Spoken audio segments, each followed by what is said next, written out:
Brad Powers, at Brad Powers 7 on Twitter. You can catch him on the podcast. Bet the Board, where last week, if you listened to his podcast, Bowling Green plus 4.5. He backed his alma mater, and that one was able to come home as they won that game outright. Brad, before we jump into this week, what was your biggest takeaway from Saturday night in South Bend with the performance that we saw from Caleb Williams? Well, first and foremost, I'm just thankful that you guys let me back on the show after I gave out Southern Cal. I mean, you went poetic. You went poetic on us, Brad. You got enough winners over the course of our time having you on that you're allowed to not be right from time to time. Yeah, tell that to my Twitter feed on Saturday night because it was not pleasant.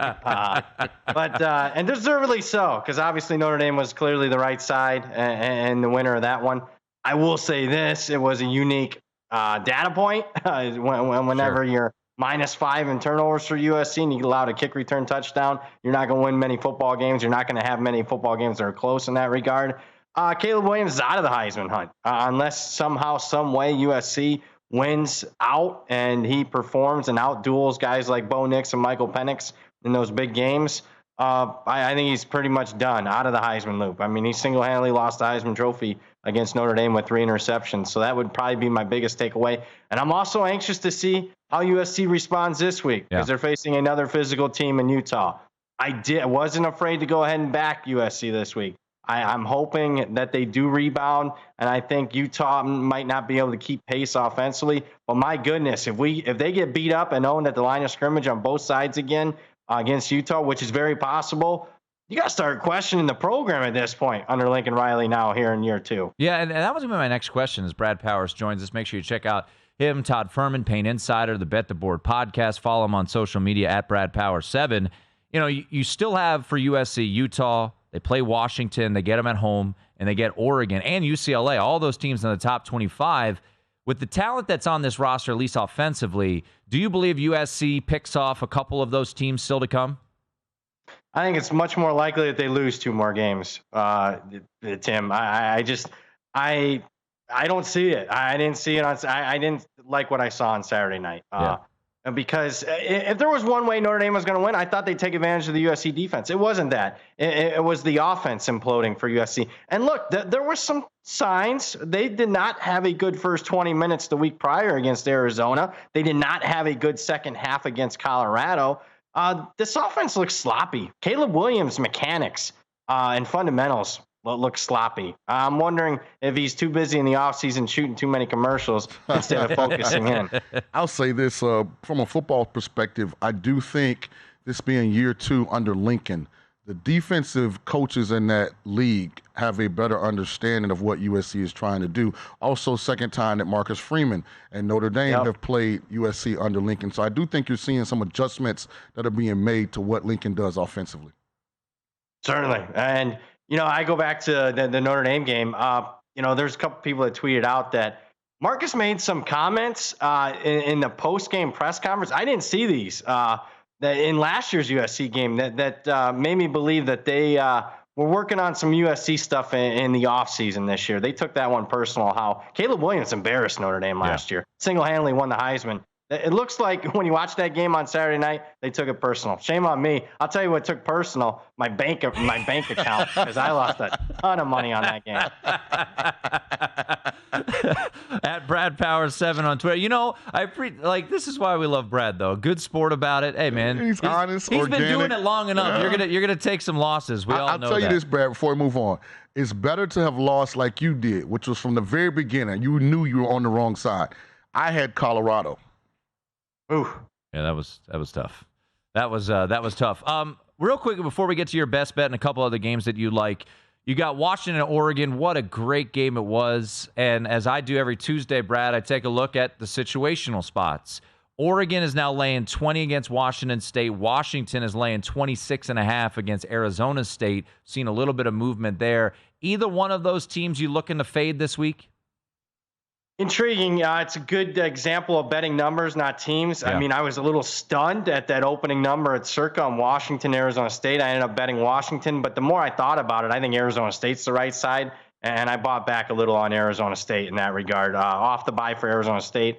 Michael Penix wasn't 100% at the end of the game last week, too, so Arizona State for me would be my current preferred position there. The Washington State game, I got to get through the film on what the hell happened with them against Arizona, because that was a shocking. You want to talk about shocking final score? I mean, when you got a team that's a touchdown plus underdog on the road and wins 44-6, something happened on Washington State. I don't know what happened to their offense after the bye. UCLA and against obviously Arizona last week, I haven't seen any offense. I think Oregon's mad.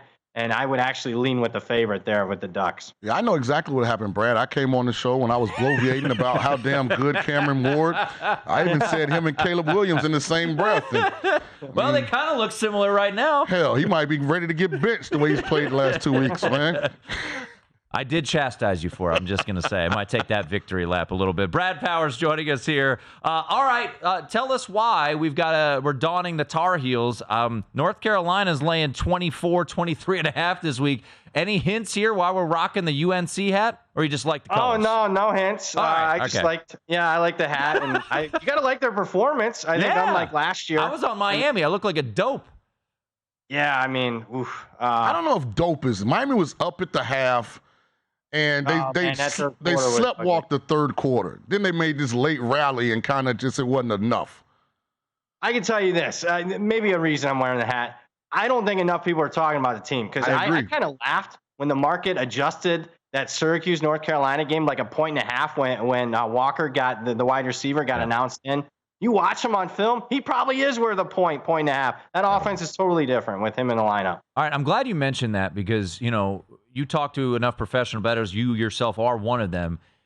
Wide receivers, those types of players don't really adjust the line a ton. It's the quarterbacks, right? What did you do to Georgia with the loss of Brock Bowers? Excellent question. I think at minimum a point downgrade. He's by far their best offensive weapon. And they utilize him so much, single-handedly helped them win the Auburn game. I think you're making a mistake if you're not downgrading Georgia's power rating a point, which coincides with Michigan's performance the last 3 weeks. I have Michigan number one in my power ratings right now. Just staying in the SEC, if Georgia is downgraded a point, does that enhance the opportunity for anyone else? Is that even the playing field if they potentially hit Bama in the title game? Does it make Tennessee more how does it correlate actually on the field, in your opinion? Yeah, I mean, Tennessee may be a little bit more live in that game. I mean, I know Tennessee won and covered, and I bet Tennessee last week, but I mean, I wasn't wowed by the Volunteers in that one.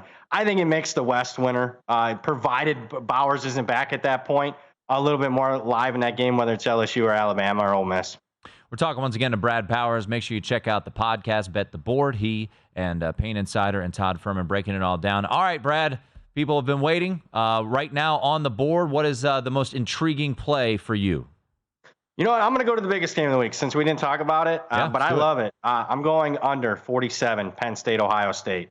You got two teams that are number one and number two in the country in yards per play allowed. I don't like Penn State's inability to push the ball down the field. I didn't like the way that the reporter rephrased the question, but it was a legitimate question as far as I'm concerned. When you have the athletes that Penn State has and that schedule that they've faced so far, not a murderer's row to say the least, and you can't have success pushing it down the field, you're not going to have success against the Buckeyes. And I'm not buying Ohio State McCord yet. I just think there's a complete narrative change if DJ Brown doesn't drop an interception on that drive. Notre Dame Ohio State game. No one would be buying McCord at this point. I'm not buying it against this Penn State defense. Let's go under. I'm with you 100%. 20-17 for me. Yeah, I'm with you 100% because their pace of play also is a problem. Penn State plays like an old school NFL team, like from a tempo standpoint. Yeah, both teams are average at best in tempo. You think of offense with Ohio State. And Ohio State games, you think offense with Ryan Day, they're 5-1 to the under by an average of almost 2 touchdowns per game this year. Jimmy Knowles, I'll tell you what, man, that dude was totally worth the price tag. That guy is legit as their D coordinator. They got some guys flying flying around. After the Michigan game. That's true. As of right now. Hey, Brad, great stuff as always, man. We appreciate it. Hey, thanks for having me, guys. There he is, Brad Powers, at BradPowers7 on Twitter. Go to VSiN.com/subscribe to become a VSiN Pro subscriber today.